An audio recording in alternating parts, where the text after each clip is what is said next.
Nalulubog sa entrapment operation ng isang lalaking nagbebenta online ng pampalaglag. Nasa frontline ng balitang yan, si Gary De Leon.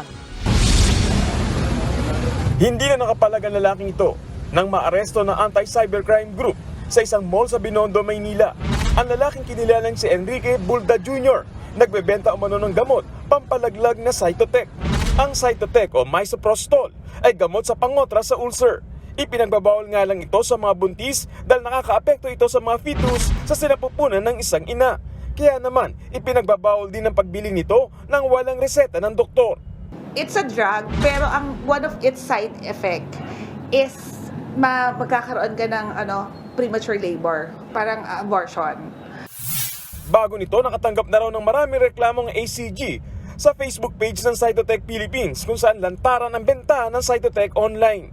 Kaya agad daw nagsagawa ng entrapment operation ng ACG. Meron tayong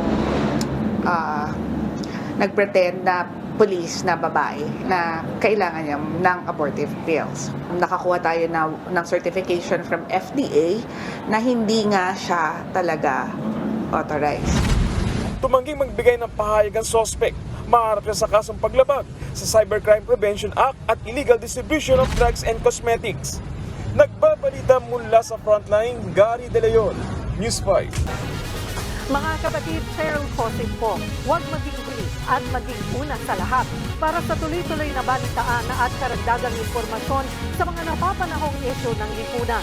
Tumutok lamang at mag-subscribe sa social media pages ng News 5.